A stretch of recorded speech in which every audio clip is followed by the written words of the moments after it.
ప్రకటన గ్రంథము 7వ అధ్యాయం.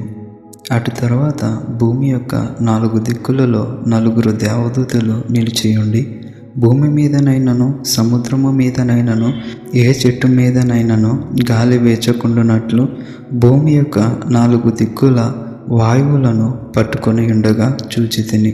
మరియు సజీవుడగు దేవుని ముద్రగల వేరొక దూత సూర్యోదయము దిశ నుండి పైకి వచ్చుట చూచితిని.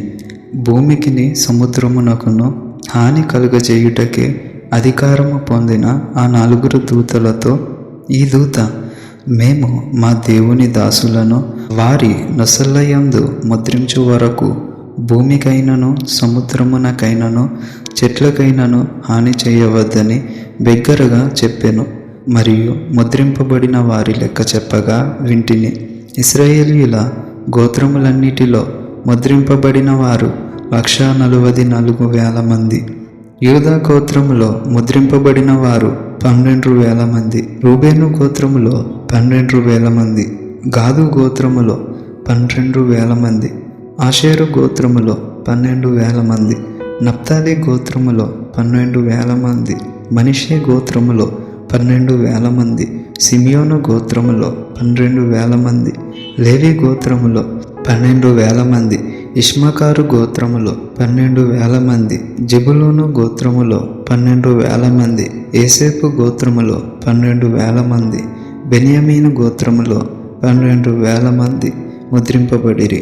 అటు తరువాత నేను చూడగా, ఇదిగో, ప్రతి జనములో నుండి, ప్రతి వంశములో నుండి, ప్రజల్లో నుండి, ఆయా భాషలు మాట్లాడు వారిలో నుండి వచ్చి ఎవడును లెక్కింపజాలని ఒక గొప్ప సమూహము కనబడెను.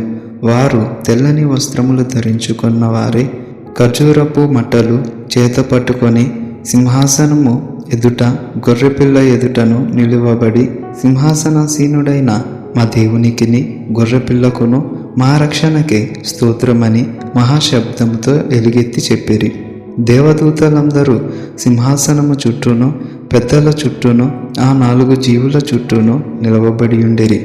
వారు సింహాసనము ఎదుట సాష్టాంగపడి, ఆమేన్, యుగయుగముల వరకు మా దేవునికి స్తోత్రమును మహిమయు జ్ఞానమును కృతజ్ఞతాస్తుతియు ఘనతయు శక్తియు బలమును కలుగును కాకని చెప్పుచు దేవునికి నమస్కారము చేసిరి. ఆమేన్. పెద్దలలో ఒకడు, తెల్లని వస్త్రములు ధరించుకున్న వీరెవరు, ఎక్కడ నుండి వచ్చారని నన్ను అడిగాను. అందుకు నేను, అయ్యా, నీకే తెలియననగా అతడు ఇలాగూ నాతో చెప్పాను, వీరు మహాశ్రమలో నుండి వచ్చిన వారు. గొర్రెపిల్ల రక్తములో తమ వస్త్రములను ఉదుక్కుకొని వాటిని తెలుపు చేసుకొనిరి.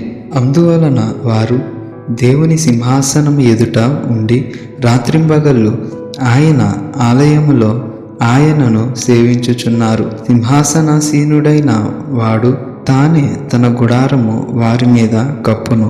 వారికి ఇక మీదట ఆకలి అయినను దాహమైనను ఉండదు. సూర్యుని ఎండైనను ఏ వడగాలి అయినను వారికి తగులదు. ఏలయనగా సింహాసన మధ్యమందుండు గొర్రెపిల్ల వారికి కాపరియే. జీవజలముల బుగ్గల యొద్దకు వారిని నడిపించును. దేవుడి వారి కన్నుల నుండి ప్రతి బాష్ప బిందువును తుడిచివేయును. ఆమేన్.